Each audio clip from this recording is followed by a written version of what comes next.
Head over to stretfordpaddock.bigcartel.com and check out the Paddock merch. And for a short time, you can get 20% off orders with 2 items or more using the code Paddock20. Go get on it.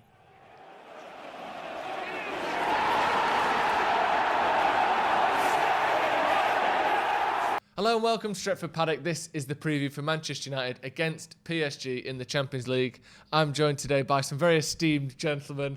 I've got Adam McCullough, I've got James Young, and I've got Jay as well from his white cell. How you all doing, lads? You all right? Good, mate. Yeah, I'm good. Just in my padded cell. I'm fine. How is it? How is it there? Yeah, they're treating me well. They let me out once every 8 hours. That's nice, isn't it? Very nice. You just sit there tightly and shine on Jay's head. Thank you, Macca. I'm glad someone's noticed. That is well nice to let him have a window room in the prison. We're going to be talking about Manchester United against PSG, of course, today. A draw will take United through to the knockout stages of this game. Adam, just give me some of your initial thoughts on United versus PSG. What you're expecting from this game? I don't know what to expect, and that's the problem with.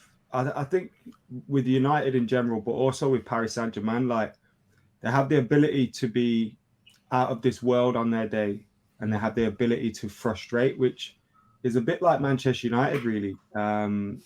We are the same in that we can be amazing or we can be shit, and we showed that in the 90 minutes against Southampton. The first half was, I don't think we were particularly that bad, but when you're conceding those kind of goals and you're not taking your chances, you're 2-0 down to Southampton. It kind of felt like the United we've seen for a while. And then the second half, I don't think anyone was surprised by that performance because we have the ability to do that. Obviously, Edinson Cavani is a little bit new, so there are new things in there, but we have the ability to come back and do those kind of things. So I think both teams are very similar in that you don't know what to expect, and it's been shown in their results in the Champions League this season. And I'm not quite. I don't even know. Is it actually just 1 point we need to go through? Yeah, 1 point will take us through because obviously that means we're taking a draw from one of the teams we've already beaten in PSG or Leipzig. And then so even if we lost against Leipzig and we drew against PSG, we're through. Yes, we're not necessarily topping the group. If we draw both games, we top the group. If we win one of the games, we don't necessarily top the group. But if we get 1 point from either game, we're definitely through. Yeah. See, I was thinking, all right, yeah, I'm a bit more confident now. Like I've been feeling like this ain't done yet. We could still end up in the Europa League, but if it's just a point we need, I'm a bit more confident. And James, obviously PSG haven't had the best of starts. They've only got 6 points so far. So have Leipzig. We think this is a big game for us. This is a massive game for PSG. What are you expecting to see differently from the team that we saw in Paris? Well, I think PSG's whole season rests on this, to be honest. I think if they win the league, I think Tuchel's probably going to be sacked. I think the main reason he didn't get sacked last season was because he took them to the final. But I think last season, I don't actually think they were that impressive. I mean, they were quite lucky in terms of who they got in the knockout stages, in terms of getting Atalanta, and a couple of other sides as well that they played. So I think PSG are probably going to, they do have to change their style. I think they probably actually gave United maybe a bit too much respect actually in the first time round. I think they gave us probably too much possession. I was surprised that they actually almost played on the counter and gave United a lot of the ball. So I think they're going to change that up in this game. I think it's more important for them. I think they're going to be judged more on their European success. Not to say that Solskjaer isn't, but I think if United go out in maybe the quarterfinal, the round of 16, depending on who we play, but maybe pick up an FA Cup or a League Cup and finish third, I think it's going to be different because of how easy Ligue 1 is. That's a given for them. So I think they're going to be, more into this as well. And they also need to win points as well. I mean, it's not certain for them at all. And I think it'd be disastrous, especially if the whole Qatari sports investment project, winning the Champions League is their main goal. So if they don't do that, then Tuchel's gone. Yeah, it is a massive game for them, innit? And like you said there, that it felt like in that first game, they let us be the better team. Well, not that they let us, we forced that upon them a little bit, but, United were the better team in that game, which I think surprised a lot of people. Jay, do you think we will see a different PSG because they did let United have a bit more of the ball, they did let United create chances, or do you think, James was saying there, they were a bit lucky with who they got in the knockout stages last season. Do you think that maybe they're just not that, not the team that you necessarily think they are, and Neymar and Mbappe are maybe the two stars, but the rest of that team, maybe they're just not that good? Well, first of all, I want to compliment James on his wallpaper. Absolutely loving that, mate. Reminds me of my childhood. Mate, Secondly, I've not had it done. Which is a since very I- long time I ago. got, Yeah, I got it done when I was like 8, and I just haven't been asked to change it. So it's not an issue, man. It's very I like impressive. it as well. I'm sure the ladies love it. Going back to your question, Joe.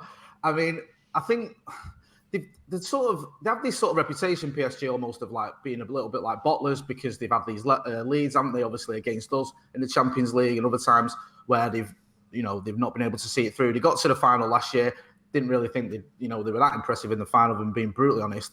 And I think that, again, in Paris, I thought a lot of our players played almost out of their skin. I'm not trying to put us down, but, you look at some of the performances. We saw Axel coming back into the team and playing like that. I don't think anyone saw it coming. Teller's coming, making his debut and just being outstanding for that first 45 minutes or whatever it was just like, it was a bit of a shock. And then, one or two players who Marcus wasn't having a great game, but he pops up with a fantastic winner. So I think you've just got to be a little bit cautious with them, because they do blow hot and cold. We saw it. We saw the performance at Old Trafford last season, where we thought, oh, this is a fantastic PSG team. They got the tactics just right. And then we went away to Paris and just sort of got a result that no one saw coming. So with the players they've got, the likes of Neymar and Mbappe and Marquinhos and all the rest of it, you've got to be wary of them. But I just think there's something about PSG that it's just not quite worked. I don't know what it is. I just don't think, as James was sort of alluding to there, I don't think this project, if you want to call it that, has quite got to where they expected it to. if you look at the Galacticos era of Real Madrid, that actually did poorly, because when you have a team of superstars, Neymar, Mbappe, constant players like that, it doesn't work, because it just doesn't gel completely. And that's why United under Van Gaal, when we signed Falcao, Di Maria, all those players, it didn't work, because when you've got so many egos in the dressing room, it's impossible to manage them. Yeah, it is seeming like it's the whole PSG thing hasn't quite worked out the way they would have wanted it to. I mean, we say that they do win the league every year by miles, when they didn't used to win the league every year. You see Lyon and Marseille and other teams winning the league a lot more often, and Monaco even won it. But whereas now they have spent loads of money and they haven't won a Champions League, but they do win the league every single year. So they've certainly picked up a little bit. And let's move on to United then a little bit. You might as well be Celtic. Exactly. Well, they might as well be now. Although you say that, I don't think Celtic would agree with that comparison in recent weeks. What sort of a donut would say something like that anyway? Exactly. Moving on to United then, and Cavani came on at half-time, won the game for United against Southampton. He played against Istanbul in the week last week as well. Now, that was his first start for United, and then all of a sudden he's played 90 minutes, 45 minutes, and we assume that he's going to be making sort of at least a big performance again against PSG, whether that's from the start or not. Are we sort of expecting a little bit too much from him back to back in these games? Because he clearly wasn't that fit, because he's hardly started for United. He didn't play much football since March, and now we're sort of going, Martial's ill, you're going to have to be our main striker. Are you expecting a big game from him, Adam, or do you think that we may be asking for a few minutes too many here? I don't think so, no, because we brought him back quite well. We've also got the possibility of him being suspended in the Premier League, which I don't want to go into the rights, the wrongs, or whatever of it, but there's that possibility looming. So with that on the horizon, Anthony Martial being ill and not training on Monday, then it kind of makes sense that he starts this game. Plus, I think, didn't he kind of just sign for United because we got PSG in the Champions League or something like that? I'd say surely not. Game he's here for. He's probably going to knock him out of the Champions League tomorrow and then just jack it in. Like, job done. Like, I could go away now. But I don't think you can leave him on the bench for this game. I just think from sending a message to the squad, from sending a message to him, if you come on and you perform well and you're a match winner, you got to remember he only played 45 minutes on the weekend. Yeah. Although it feels like he played the 90 minutes because of the impact that he had. You've got to start him in the next game. And I think he's come to United with such a point to prove because of the way it ended at Paris Saint-Germain. James rightly mentioned the egos in the PSG dressing room. I don't necessarily think he was one of those. I think he was one of probably the people that didn't like that kind of environment. And it obviously rubbed up the wrong way with some players in the dressing room. He ends up leaving. But I think he's come to United with a point to prove, and he'll be going into this game with a point to prove. And at the moment, it looks like he'd proved that. So I can't see anything but him starting this game. And I don't think you can make an argument for him not to start this game. Like, Martial's been ill. He comes off the bench at the weekend and scores 2 goals. Like, you can't leave him on the bench. No. What do you think, James? Are you expecting a big performance from him? Obviously, the whole PSG link is there. Whenever a striker plays against their old club, you're thinking, yeah, he's going to get a goal here. And all of a sudden, are you a little bit surprised as well about how quickly we've sort of come to rely on Cavani? Obviously, it was due to a Martial injury and a bit of suspension as well, but it's like all of a sudden we need some striker like him to win us games when it seemed as though we'd kind of got that front line sorted last season. I think so, yeah. It's a bit like, we had Tony McCarroll before in Ighalo, and now we've got Alan White in Edison Cavani. We've upgraded on the sort of backup strikers that we've had.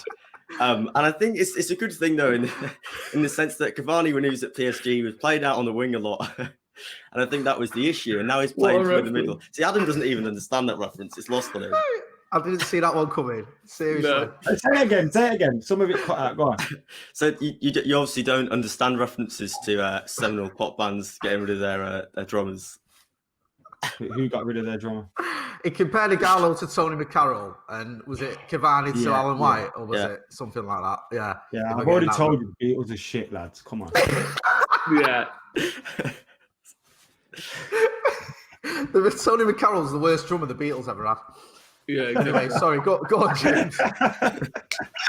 Wait, who was the other guy? Who was the actual guy in the actual Beatles that got rid of the drummer? Thingy Best, wasn't it? Was it Pete Best? Yeah, Pete Best. That's the Oh, one. John. Yeah, that's the one, Elton. Yeah. Yeah. Anyway, so I was saying, Cavani, right, when he was playing out on the wing at PSG, he wasn't effective in terms of how he was playing because Mbappe was being played through the middle. But when he's at United and he's playing up front in that position, I think the team sort of can revolve a bit more around him. I think the issue with Martial is he's not the type of player that can have the ball over the top. He needs the ball to his feet. Whereas with Cavani, you can send in crosses and he can throw himself at it. And that's not a criticism of Martial in that way, but he's a very different player in terms of how he plays. And I think in matches against PSG and against Southampton that we saw, it's a very useful player to have on the pitch because he can hold the ball up quite well, nicely. And I think if he gets the right services we've seen, he's a very effective player. And I haven't really seen quite a deadpan striker since Van Persie, really, that we've had that can take those chances so well that he did on the weekend. Yeah, and what do you think, Jay? Are you excited by how Cavani's sort of come on at United? His first couple of games, I thought he looked good. He obviously had that chance against Arsenal or Chelsea, was it, where near post, and he sort of almost his first touch for the club was a goal. But the fact that he can do what he did against Southampton, where he literally dragged the team to a victory by just throwing his face at every ball that came in the box. It's refreshing to have a player like that in the squad, isn't it? Are you expecting big things from him, obviously against PSG, but in the season generally now from what we saw at the weekend? Yeah, I mean, I've been made to eat my words a little bit, and I'm glad I have, because when we were first linked with him, I was like, what? Free agent, 33 years old, never played in the Premier League. Well. Yeah, I think me and you might have even been on the Transfer Live show when it first came up. We were like, that's not happening, and we don't need him. And now I'm like, yeah, I fully love Edison Cavani. I'm glad we got him because he's ace. But he's a different type of striker. We've all said this, haven't we? Like you saw it with the goals he scored the weekend, and especially the one, the winner, just getting his head on things and getting in and around that 6-yard box. We haven't really got that. And his reputation as a sort of the way he trains and things like that is obviously a good influence. So I don't know if we're relying on him, but he's certainly, playing his part a lot more so than someone like Tony McCarroll or Odi Ighalo was, where, we sort of bought into that, didn't we? Because he loved the club and it was such a breath of fresh air and all that other stuff. And he scored some good goals in the Europa League, but you didn't think you could sort of maybe trust him in some of the bigger games, especially to start. Where with Cavani, I think already you look at him, you think, you know what? He's obviously kept himself fit. He's got all the bags of experience. He's a different type of player. He's getting in those little spaces that perhaps other players aren't always getting into. Yeah. Because we know with the likes of Marcus, with the likes of Andy Martial, even they like to come deep sometimes, they like to drift out wide. I know he can do that, but more so he's a poacher as well. And going back to what Marcus said, I love the idea that he actually joined us out of spite because of PSG, because he wanted to play against them. I keep saying last season, was it 2 seasons ago when we played him? And I always remember thinking it was like late on, wasn't it, in Paris where he came on, when we won that time, when we had to turn things around. It's like when it like the 90th minute or whatever. I don't think they used him at all. So yeah, I think he might have a little bit of a point to prove, and he's already sort of showing what he's worth to United. And maybe PSG will look at him and think we shouldn't have let him go. We should have tried to keep hold of him, and this would be the perfect chance for him to do so. And like everyone else has said, I think he will start, and hopefully, I think he'll help us to get the 3 points and move into that next round. Yeah, and I think the difference is Igala was very much a backup striker, whereas Cavani is more of an alternative to Martial, isn't he? Where they have different qualities that can be used at different times, almost as effectively as each other. Whereas Igala was pretty much, a bit worse at everything than Martial, but I think Cavani actually offers a decent alternative for certain games. Let's move on a little bit, talking more about the formation then. We've seen the diamond in a couple of games recently for United. We saw it briefly in the second half against PSG. We started with the three at the back, and then we went to the diamond, and then we went to the 4-2-3-1 after the second goal. Are you expecting, Adam, to see this diamond again? Do you think Ole's sort of going, I've got loads of midfielders and I haven't got many wingers, I'm just going to try and play as many midfielders as possible? Or do you think there's more to it than that? He's trying to shore up that midfield. What are you expecting to see sort of formation-wise against PSG? When you were talking about Cavani there, I did think like he occupied that right flank quite well against Southampton. That was partly because we were playing a diamond, and obviously Bruno was pushing up through the middle, and as a result, they were pulling out wide. But I thought he occupied that space quite well. And because of his movement and how good it is, he's always very quick to move in towards goal. So I actually think in Cavani coming in, whether it's putting him in the middle, Rashford on the right, or him starting on the right potentially, I think we have got a solution without having a natural right winger to possibly that issue. In terms of the diamond, I wasn't too sure of it going into the game against Southampton. I'd rather have seen us go 4-2-3-1. And even at half time, I thought take off Matic, bring on Cavani, leave Greenwood out wide, and go for it. So I was actually surprised that he stuck to it. And you know what? He was right to, because it worked. But in this game, I think it's shown that, playing with the 4-2-3-1, having that protection in front of the midfield, in front of the defence from the midfield, massively helps against the likes of Paris Saint-Germain, especially when they get you pushed deep, when they've got the likes of Neymar and Mbappe on the ball who can do anything, and they're trying to find those intricate passes through the lines. I think having those two coming in and protecting really helps, and that's why I think, because of the way we have performed in the past against Paris Saint-Germain, I think we will go to that. So yeah, the 4-2-3-1, to be honest. Yeah. What are you expecting, James? Do you think we're going to see an extension of that diamond, or do you think we're going to go back to that old faithful 2 holder midfielders, an attacking midfielder, 2 wingers and a striker? Shame we don't have Teemu Pukki, because then we could have finished the diamond standard. That'd be perfect then. Anyway, just thought of that. Right. I think we can edit that bit out, don't we? Right. No, it's. I'm actually wrong in it. I'm sorry. I'm actually wrong in it. We played the back 3 against Paris last time, didn't we? To start out, we did, yeah, and then we switched to the diamond, and then we switched to the 4-2-3-1. Marco. But we did play 2. We didn't play a diamond, is what I'm saying, against them. And I think we did for about 25 minutes. We played. In the second half, when Pogba came in the second half, yeah, and then we switched back to a 4-2-3-1 after the second goal went in. We played 3 different formations against them. Just ignore everything I just said. Right. Okay, well, noted. Cheers. I think it'll be a 4-3-1-2. Actually, I don't think he will play the diamond. I think he'll probably play similar to what he did actually against Southampton. I think Fernandes is probably it's probably best actually when he's got Matic just beneath him, sort of playing as almost like a 6 in front of the defence, and then Fred and Van der Beek in front. So it's almost like it is a diamond, but it's not at the same time. It's not a diamond. It's a pyramid with a bottom bit on it. I would, very similar to a diamond in theory, isn't it? You need to look at it like a pie, like the whole pie. Yeah. It's not a pyramid scheme. It's an inverted triangle scheme. Jay, then, what are you expecting formation-wise? Adam obviously didn't know what we played last time. James doesn't know what a diamond is. Jay, sort us out, mate. Right. Can we start again from scratch, I'm please, just lad? going to go with the traditional sort of two holding midfielders. That's what I went with Fred and McTominay. I think it'll be 4-2-3-1 or 4-3-3 if you want to call it that. But yeah, you know, I went with Fred and McTominay, sat in front of the defence, went with a flat back four, and then Bruno, and then a front three-ish of Mata. I think Cavani will start in the middle, and then Martial on the left. I'll get what Mac is saying. You just giving your team, Jay. Yeah, sorry, I've just got straight and I've got things to do. Well, we can go into our predicted 11s now as well. So yeah, get us started on that, Jay. That was a nice segue, you see. I was helping out. Yeah, sorry. We're going to go into our predicted 11s, and I will do. So I've gone with Henderson at the back, in the goal even. I've gone with a flat back four of Aaron Wan-Bissaka, Harry Maguire, Victor Lindelof, and I've gone with Brandon Williams because I don't know if Alex Telles will be fit again, fit enough to play twice in succession. He seems to have been sort of in and out of the team, and I know he's had sort of, you know, a couple of fitness things. So I've just gone with Brandon Williams. I think he might get a start. I know it's a bit risky against a team like PSG, but, you know, so what?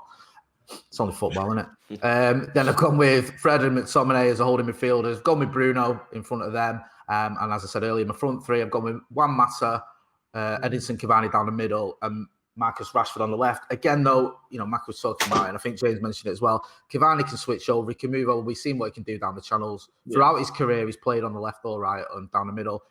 Similar to Marcus, and you know what, Juan Mata as well. He can sort of play off the striker, or he can drift out wide if he needs to. I think he's better sort of centrally, but a lot of the time he starts in what you could say is the sort of the right wing position almost. So I've gone with that formation. I think that's sort of, with the players we've got injured and players are out, and also trying to sort of give that midfield that defence a bit of protection. I just think that's what Ollie might go for. Yeah, I've got a sneaking feeling he might as well. Adam, give us your predicted 11 then. Henderson in goal. No point risking David De Gea or rushing him back. Even if he's fit, just pretend he's injured still, just to give Dean Henderson a chance. Wan-Bissaka, Maguire, Lindelof, Telles. I just can't see Ollie playing Telles against... playing Williams against PSG, unless Telles is injured, but I hope he's back. I've gone Fred, Matic. Obviously, McTominay, I think, would start if he's fit, but he wasn't involved in the last squad. So I assume he won't be ready for this, but if he is, I think he'll start. But I've gone Fred, Matic, Greenwood, Bruno, Rashford, and Cavani. A lot of similarities in there, isn't there? I think there's going to be a lot of that where those sort of front four, we don't really have that many people fit and on good form as well. So I think we're going to see a lot of similarities. James, what you got for your team? So obviously Henderson in goal, like Adam was saying, I don't really think it's like, I don't see the point in rushing De Gea back when he's not 100%. And I thought Henderson was actually quite good against Southampton when he did come on. And Wan-Bissaka, Lindelof, Maguire, and Telles. Again, I think even if Shaw is fit, I still think Telles deserves to start. I think he's been better than him over the past few games. And then Matic there, just in front. Matic could play actually as a midfield through with Fred and Van der Beek, sort of either side of him, almost like drop down, but in the middle, if that kind of makes sense. Almost like a diamond. No, because the diamond. Tell us that diamond joke again. Matic finished the diamond standard. Right, we're not going down that road. Matic in the diamond would play below them, but in the midfield three, he'd play as a three, but he'd drop back as well. So it'd be a four, almost like a 4-3-1-2. 4-3-1-2. But not as. But he's on the same line or something. We have 20 players then. 4-3-1-2. 4-3-1-2, right? But not as the diamond. Because there's no diamond, because Matic is playing almost in the middle. That makes sense. Okay. So finish off this non-diamond midfield and then attack. And then Fernandes ahead. So it's basically a diamond with no bottom. Put it that way. Is it like a rhombus? Yeah. Right. Fernandes ahead. And then Cavani and triangle. Rashford. Yeah, it's a triangle. It's Illuminati. Like that. Yeah. It's that. Not that, it's that. Yeah. I'm the newest member of the Rockefeller team. Okay, and then, sorry, you said Rashford. And then Rashford and Cavani up front together. Very nice. Yeah, the sort of strike partnership we saw end the game the other day. I've gone for I've gone for a 4-2-3-1. I'm going Henderson, Wan-Bissaka, Maguire, Lindelof, and I'm going to go Williams just because I'm not sure on the Tellez situation. We'll get an update from that on Ollie's press conference, hopefully. But even then, even just because he's fit, just because he hasn't necessarily got an injury that's definitely keeping him out, he did go off and it looked like he had some problem the other day. So who knows how quickly he'll have been able to recover from that. I've gone with McTominay and Fred. Again, McTominay is another one where we're not certain on his fitness, but that's Ollie's favourite midfield pairing when we need a win against a difficult team. We saw it against PSG last time. We saw it against Everton as well when he had so much pressure mounted on him. He goes back to McTominay and Fred when he needs a win like that. So I'm expecting those two, again, assuming McTominay is fit. Then I'm going Greenwood, Bruno and Rashford in behind Cavani. I think it'll be a 4-2-3-1. We're playing at home as well, so you would hope that we'll have, a slightly more ambition than to just sort of... I suppose it's weird because if we're playing 5 at the back and Tellez is playing, then that is quite an ambitious formation because you've got those 2 wingers. But if it's Brandon Williams, who is a good going forward, but he doesn't quite have those deliveries into the box that Tellez does, I think we do lose a little bit of our attacking power by taking someone out of the midfield in order to play that 5 at the back. So I'm expecting that 4-2-3-1 that Ollie likes to go for. And I think that, we've all gone for Cavani to start there, which leads on from our last point, hasn't it? And I think United, whilst we only need a draw, we've got to get a win, I think. Let's move on a little bit to PSG then, who we spoke about briefly before. They obviously need a win. Who are you worried about against United? Because obviously something that was talked about before the last game was Mbappe versus Maguire. And Ole sort of quite nicely said, Maguire's got a bit of a knock. We'll play Tuanzebe. And obviously he was brilliant against him. But Adam, do you think that we've all predicted Maguire to start this game? Are you slightly concerned about, just from a pace perspective more than anything, Mbappe and Neymar going up against Maguire? Yeah. Well said, Knocker. Cool. James, what do you think? I'm in disbelief at your answer there. But Is that it? it's accurate and honest. You're not worried about Maguire against pace? Right. Fucking...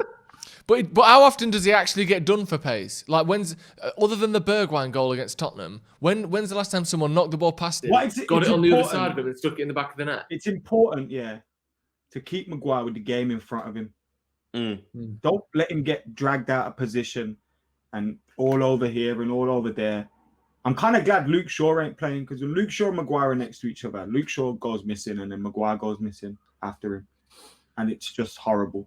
Obviously, Alex doesn't really strike me as a ball-playing defender either, does Maguire?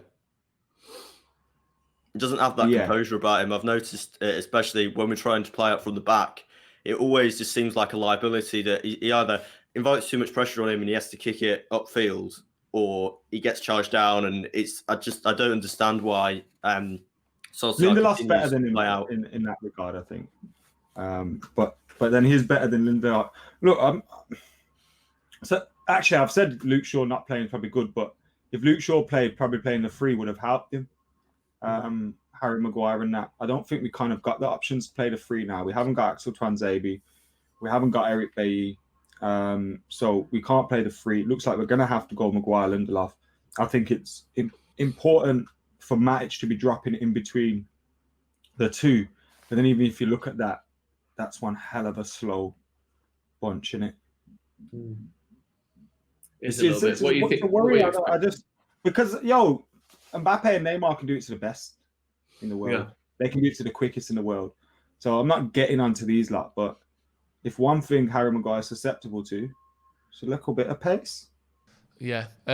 What do you think, James? Are you worried about the pace of those 2 specifically, or do you think it's more their movement and their positioning that's going to cause us problems? I think anyone would be scared of playing Mbappe, to be perfectly honest with you. I mean, like Adam was saying, like he's one of the best players in the world right now. So it doesn't matter who United have in defence. He's always going to be an issue because he's Mbappe. He's so fast on the ball. He's so quick in terms of how he can sort of dribble past defenders.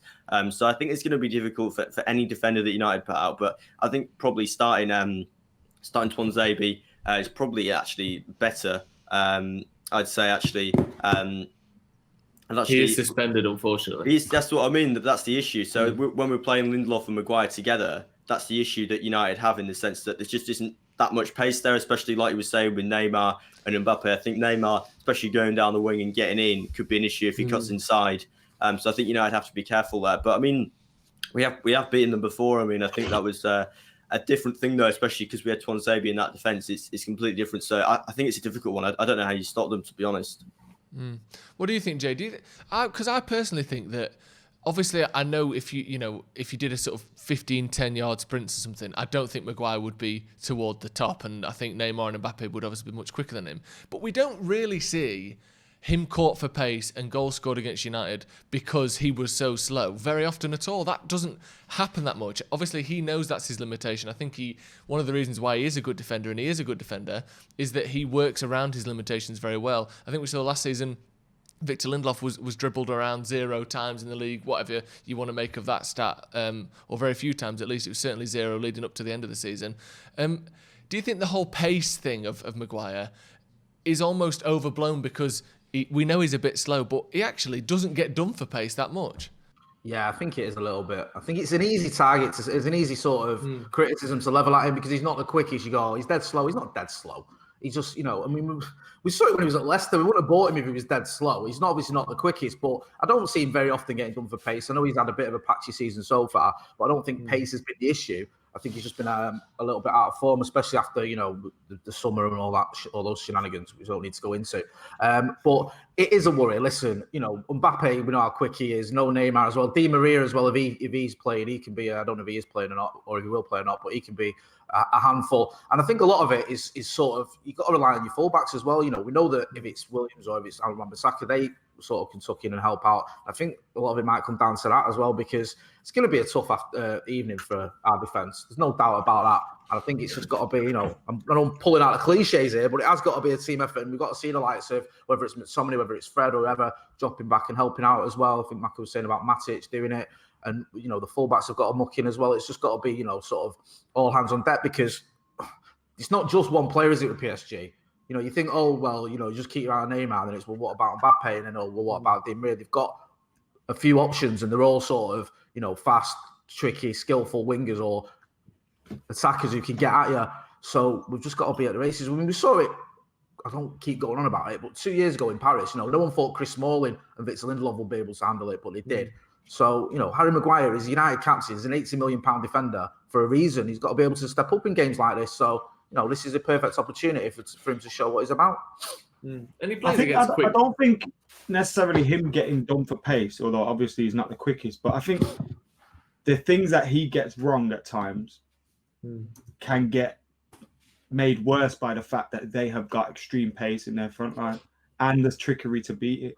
Like, if you can just imagine Harry Maguire right now making a mistake. The mistake is he's over by the throwing line, he's lunging into a tackle, he's either going to kill the geezer, take his Achilles and get sent off, or the ball's going in behind him and we're split open.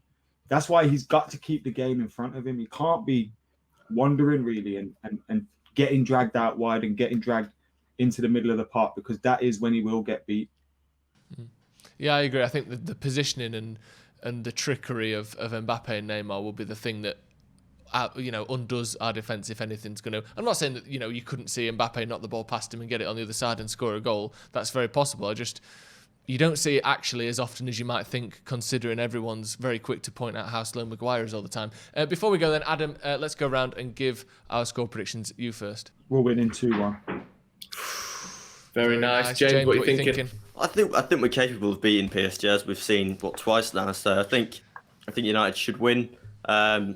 Should win if they play their best. I mean, we've been quite inconsistent this season so far. So I think I'll probably say 2-1 to United. 2-1, couple 2-1 so far. Jay, you going to make it a hat trick of 2-1s? No, I'm going to go for a nice tight 3-3. Whoa! Hello. Very nice. Defending is going to go out the indeed. window. It's just going to be sort of kamikaze attacking from end to end. I love the sound of that. I'm going to go for Kamikaze beer is 1-1. great. You should try it. I've not had that. I'm going to go for 1-1. My I type think of beer it's as well, gonna be- non-alcoholic. Sorry, go on. I'll go for 1-1. I think it's going to be tight. I'm expecting United to play a little bit more defensively, hit them on the break and maybe get a goal, but I do see them scoring. So I think 1-1 and United will go through, despite not maybe playing that well. But yeah, we're all predicting United to go through after the game, which is good, isn't it? Glazer puppets. Thank you. You what, sorry? That we're all Glazer puppets. Yeah, unfortunately. But I want my team to win, and I'm going to guess that they will. Glazer wallpaper. Exactly. Yeah, exactly. I mean, I like that wallpaper. It's nice and spaced out, the badges, aren't they? There's a good distance between them all. I like that. Yeah, the right. wallpaper I had back in the day was a mess. Yeah, just pure red, like this, basically. Right, that's going to be all from us. Thank you, Adam. Thank you, James. Thank you, Jay, for joining us today. Thank you to everyone for joining us at home as well. Get your score predictions in the comments below and let us know who you think our Team 11 is going to be the one that starts for Manchester United. Make sure you tune in for the watch along tomorrow as well. We're going to be covering everything from before the match right the way through till the end with the fan cams and the 7 reasons coming out the day after as well. So make sure you stay locked to Stretford Paddock. Thank you very much for joining us. We'll see you in a bit.